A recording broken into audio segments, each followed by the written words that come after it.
to 26. Hebrews 11, 24 to 26.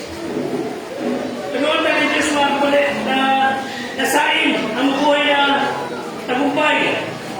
I mean, you decide, we should decide and desire to have an unbroken victory.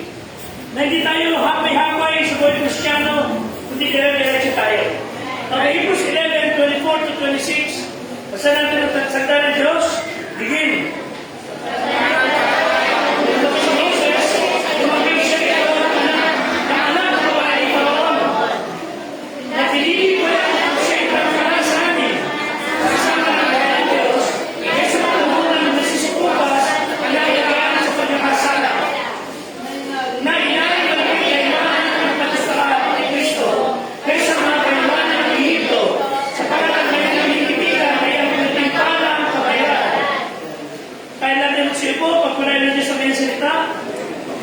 Amen.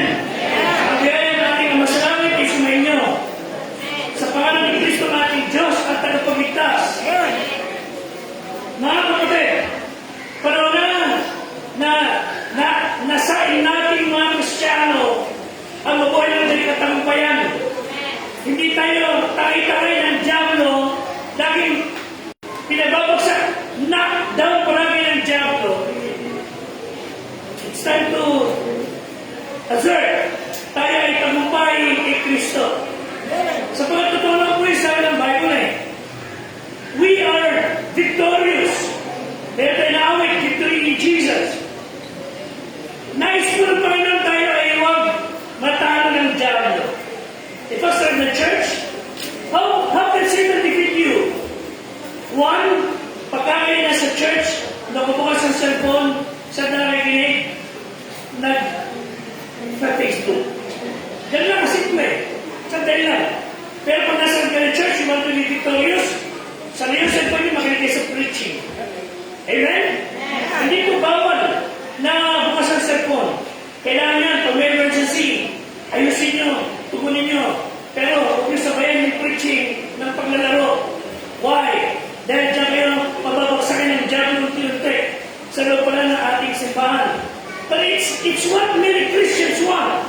Gusto maging tagumpay. Sinong ayaw? We've been promised ng Panginoon.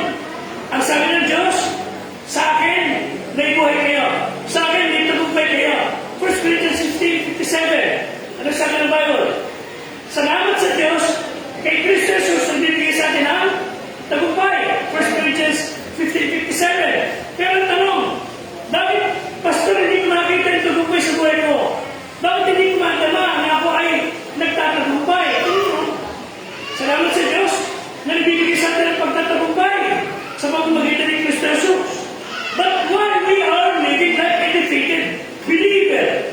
Bakit ang dali natin kapuin, talunin, pabagsakin?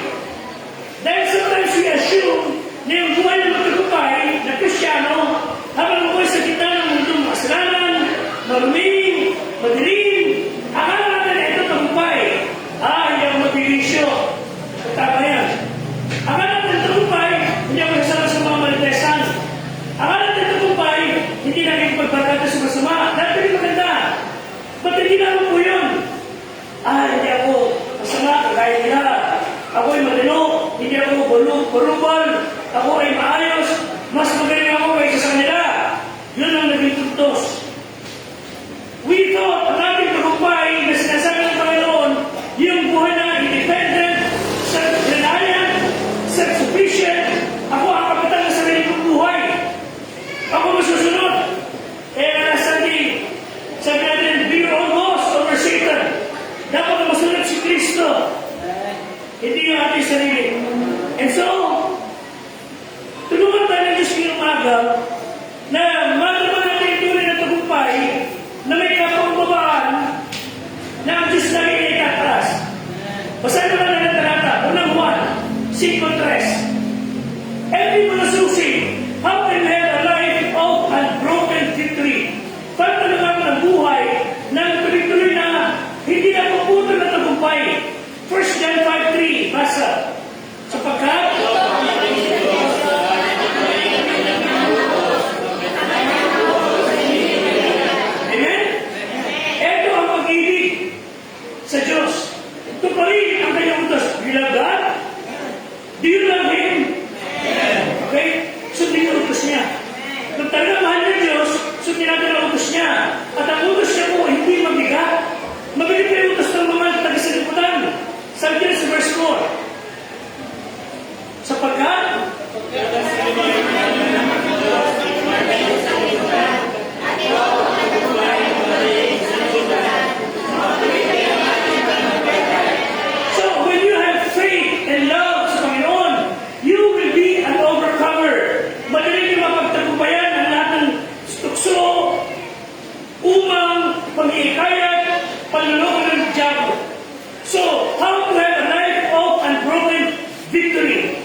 buhay kaibigan, hindi makikisama.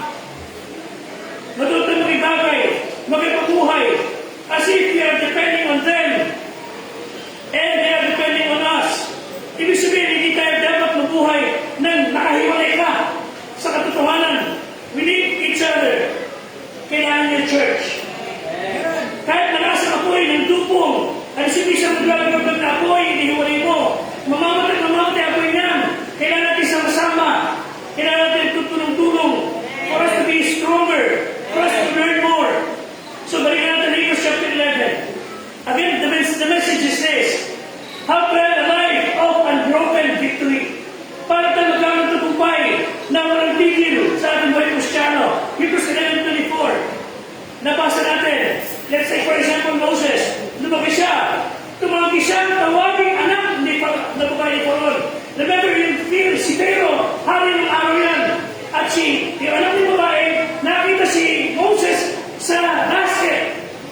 Pinaan ng nanay niya, nagpapatayin. Kinuha, inampon, hindi alam ko siya magulang, inalis ang anak ng prinsesa. Pero si Moses na tumaki, hindi niya tinanggap, hindi niya tinamalaki. Anak ako ng prinsesa, ako ko ng hari. No, tinanggi niya. Natawagin siya anak ng babae ni Paron. Ano sabi sa sumunod na talata? Ano pinili niya? Pinili niya na siya para sa namin, nakasama ng bayan ng Diyos. Kaysa magtanong ng nagsisikupas na kailan. Mabubuhay siya ng hari, mabubuhay siya ng prinsipe, pero mas pinili niya kapiling ang bayan ng Diyos. Mapunit sa masaya. Kasama mga leader, pagpuno ng kalakuhan, o yung mga Kristiyano sa church. We ought to live a life ng victorious Christianity kasama mo dapat ng mga Kristiyano. So verse 26, ano sabi? Na ilalim na rin kaimanan na siya ikusain para kay Kristo kaysa kaimanan ng Egypt. Sa pag-alam niya, kaya tinititigan at hindi pa nakabayaran. Nakatingin siya rin sa magiging regalo ng Panginoon. Hindi natitignan yung yaman na meron siya. Hindi siya na-efektuhan ng yaman na meron siya. Pinakita ko sa Facebook, yung mahirap at mayaman. Yung mahirap mamahaling mga damit. So kung lahat ng mamahaling, puro utang. Itong mayaman, simpleng t-shirt. Simple lang mga suot. Galing ka sa ukay-ukay, ikaw. Makakalungkot to. Na pagka inumangan ng kaaway, bumibigay kagad. Ang sabi ng Romans 12:1 and 2, huwag kayo mag-iayon sa gawa ng sanlibutan, kundi magbago ng pag-iisip. Verse 2. Huwag kayo mag-iayon sa sanlibutan, mag-iba kayo sa pamamagitan ng pag-iisip.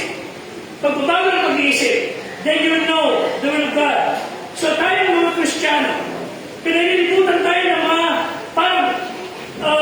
apoy ng pangtukso para isang pangyayari ng araw sa isang forest. Nagkaroon ng mga napakatinding apoy sa paligid, forest fire, na may mga tao na naipit sa gitna. Hindi na lang sa sila pupunta. Nalaman ng mga otoridad, nagpadala ng helicopter, na rescue, hindi makalapit na shadow, naman mabilis, nagkakit sila ng mga messages, at nakita ng mga nasa gitna na apoy. Meron isang party dyan, na nakikita namin, hanapin din lang, doon kayo lumusot lahat. Sabi din namin nakita, sabi ng mga tao sa helicopter, hanapin din lang, meron isang lagusan yan. Di ang makakalusot ka sa apoy. At dinagkalilanit na nila, at sa gitna ng usok apoy, nakita doon ang lagusan. Tayo mga Kristiyano, ikaw na din, we are surrounded by inferno of temptations, mga problema, depression. Meron isang lagusan dyan. Ang tawag kay Jesus. Doon, nakakapamuhay tayo ng tagumpay. Labas sa pagsubok. Let me give you 3 things. Getting Moses as an example. Moses made a firm decision. Gumawa siyang matibay na paninindigan desisyon. Mga Kristiyano, gusto niyo maging patagumpay lagi? Make a firm decision. Ano ginawa ni Moses? Nagpasya siya. Nag-decision siya. Hebrews 11:24, tumanggi siyang tawaging anak ng prinsipe ng babae. Hindi niya inari na siya isang prinsipe. He was prince. Pero tinalikuran niya yun. Ano ginawa niya sa verse 25? Pinili pa niya na tampasananin siya ng bayan ng rebuke, bastusin. Mas pinili niya na may turing na walang kwenta basta kasama ang bayan ng Diyos. That's a firm decision. Hindi ka na-honor dahil hindi ka malapit sa teacher. Na-honor ka dahil ito'y ututo ng teacher. Na-honor ka na taas ang grade mo dahil sipa sa simbahan niya ng liko. Mga kapatid, no. Dapat tumas ang grade mo dahil you deserve it. Amen? Na-promote ka because you deserve it. Hindi dahil sa ikaw ay bumigay sa masamang gawa. Moses made a firm decision. He chose the eternal or temporal. Sa verse 26, sabi niya, it is verse 26, na inaring maraming kaimanan na siya ay gustain, usigin, dahil kay Kristo. Nakatingin siya sa gantimpala. Gusto yung tagumpay sa buhay? Make a firm decision. Basta mali, hindi kayo papayag. Basta kalikuan, basta kasamaan, hindi yung pagbibigyan. Basta hindi tama sa Biblia, no way. Firm decision. Secondly, full departure. Full departure, 11:27. It was at 27. Totally iniwan niya. Nasa sa panagpatay, iniwan niya na hindi natakot sa pagkakari. Sa pagkakatid niya na tulad sa nakikita niya kung di nakikita. Wala siyang pagkain kung nagalit ang kanyang lolo. Hindi na ito itong lolo yun. Kasi alam niya, ako'y alis dito. Sasama ko sa bayan ng Diyos. Full departure. Hindi siya dito, sama ko. Ayaw ko. Ayaw ko, sama ko. Hindi ka natin pa nandun sa sanlibutan, kalati sa Diyos. Decided siya, I will have a full departure. Ayaw ko na sa masamang lakada. Ayaw ko na sa masamang gawain. Magpapatuloy ako sa Diyos. Alam niyo, hindi ko madali. Hindi madali. Punta natin na Exodus chapter 8. Hindi ko madali ang manindigan para sa Diyos. Kaya ako kunti lang gumagawa. Pero pag nagawa yung manindigan para sa Diyos, mas matibay kayo kahapon kaysa kahapon. Mas matibay kayo kaysa nakaraan. Exodus 8:25. Hindi ko sinabi ng bago. Hindi ka makakapanindigan para sa Diyos na gano'n madali. O pera ka ng demonyo. Basa. At tinawag ni Parang si Moses at si Aaron.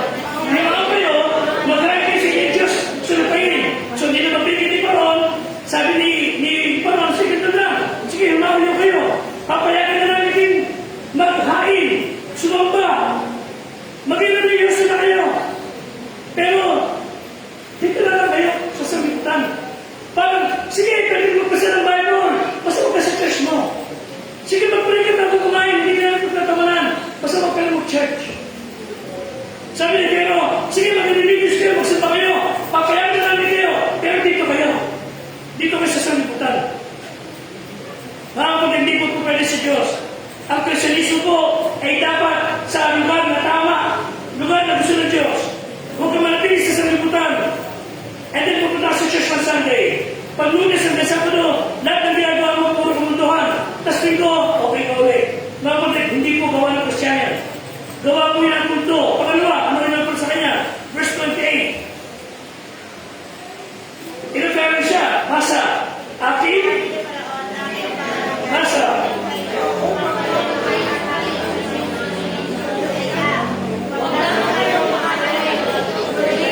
Sabi ni Pero, sige. Okay ha? O, sumunod na kayo. Maganda kayo dito.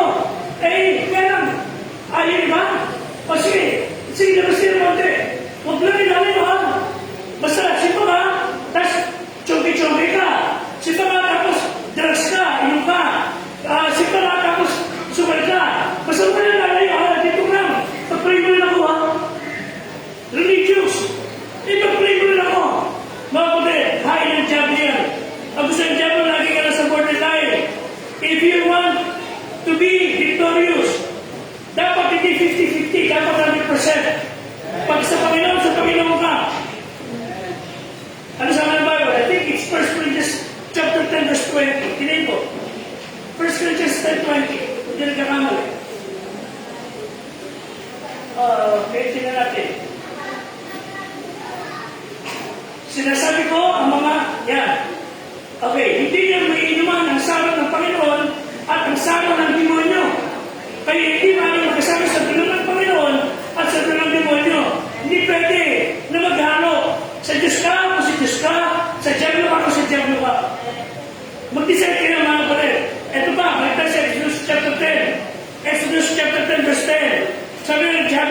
Diablo. Sige, sumamba kayo, dito lang. Ayaw niyo papigil, sige, labas kayo konti. Okay, lalayo ha. Lapit na kayo kakagad sa amin ha. No, alam mo sabi sa Exodus. Nasa, verse 10.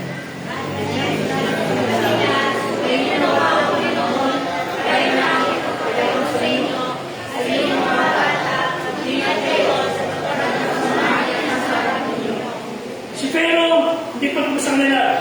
Nagsuggest siya. Sige, you go. Kailan napakadelikado dyan. Gusto ng Diablo, sige, lumakad na kayo. Pero ginagalaan. Iwanan yung mga anak ninyo. Kayo na lang. Yung mga bata dito na lang. Kayo na lang mag-church. Iwanan yung mga anak ninyo. Ayaw ng Diablo ng family religion. Gusto niya makakota. Kaya strategy ng Diablo yan. Panalangin natin mga kapatid, ang buong pamilya natin as a church every Sunday. Mahirap po yun, pero hindi posible. Pinumang ka ng Diyos. Verse 24, hindi po sinabi. Basa.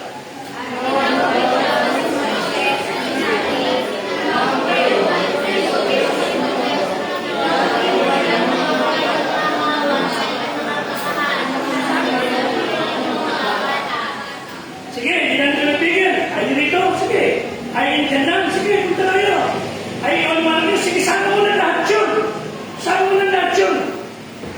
Ano sabi? Iwan lang ninyo ang inyong kawan at inimakan. Iwan ninyo ang negosyo nyo. Sige, mag-cheers kami lahat. Sige lang. Huwag naman mag-offering. Huwag niyo sabi, nakikita ninyo, magandang sa Diyos, nang tayo sa offering, huwag na. Basta cheers kayo. Punta kayo lahat doon. Sige. Hayaan nyo ang Diyos pag-iskol sa lumahan nyo. Pero kayo, kaya nyo naman, wag, bitin yan. Iwan nyo mga bakahan, iwan nyo yung kawan. Huwag nyo sama ang kabuhay nyo sa Panginoon. Huwag nyo mag-pray. Mga kapatid, ang tao nagdidesisyon para sa Diyos, at sa tagumpay, lahat ng bagay sa akin, Kanya. Ano ba? Lahat ng akin, Kanya. Hindi ko iwan ang pagkakagataong galing sa Diyos. Pagpapasasaan lang ng Diablo ang negosyo natin. Ipanalangin ng Panginoon, pagpaya mga kitabuhayan, and I'll give you your portion. Sabi ng Bible mga kapatid, pati yaman ng sanlibutan, ibibigay sa iyo. And finally, Moses not only made a firm decision, not only he made a full departure, number 3, made a faithful deliverance. Nalaman niya na tama ang ginawa niya at ang Diyos ay pinagpala siya. Hebrews 11:28. Hebrews 11:28. Basa.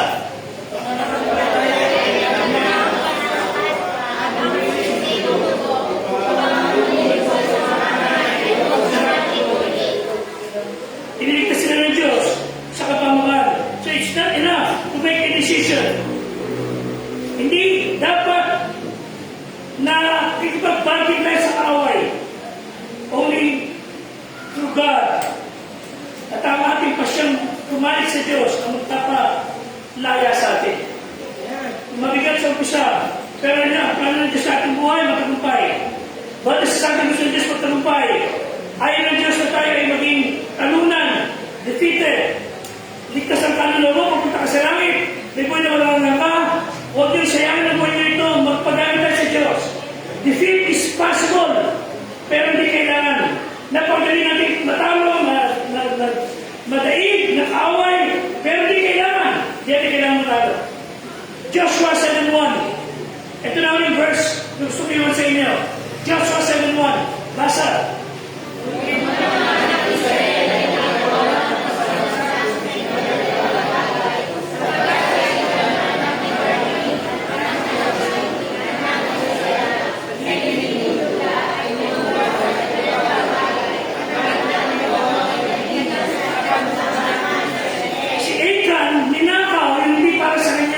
Ninakaw niya ang nakaraang bagay ng Diyos. Itong bagay na ito, itong verse na ito, nagpapano na sa atin, yung pati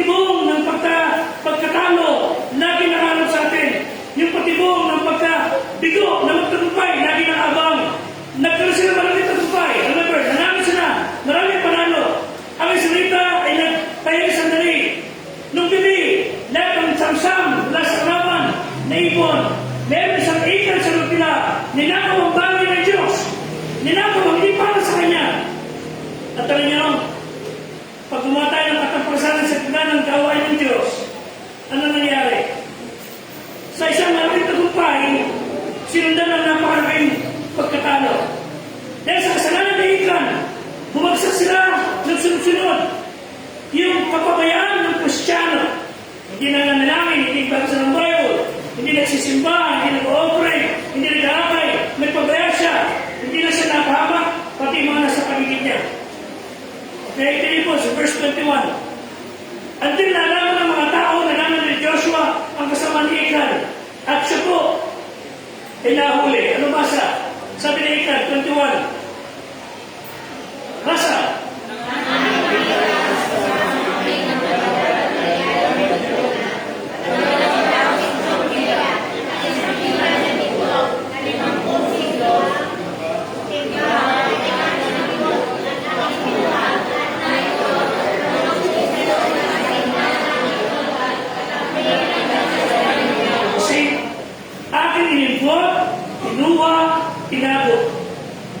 Tandaan niya yung kasakiman ay isang napakasamang pagnalasa na natanim at tumubo sa pusong walang kasiyahan sa buhay.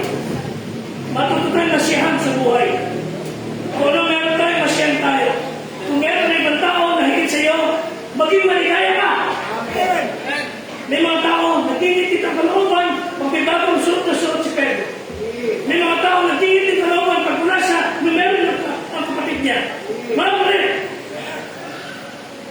Kaya ang tayo magiging masaya na pinagpaparang mo sa buhay.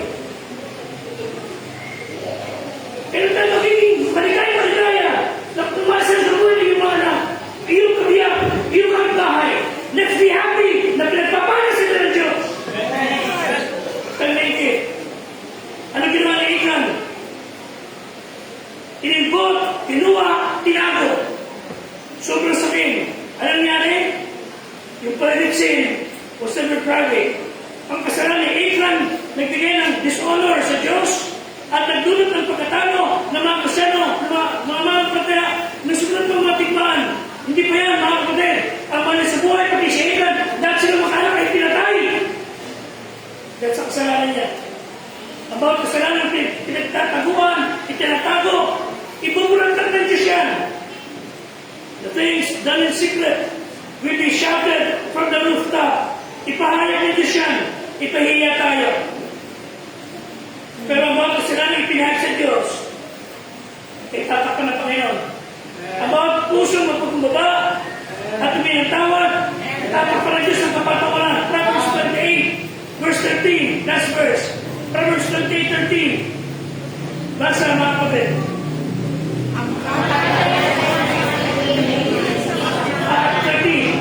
Proverbs 28:13.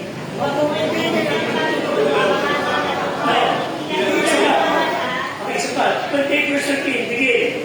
Siya.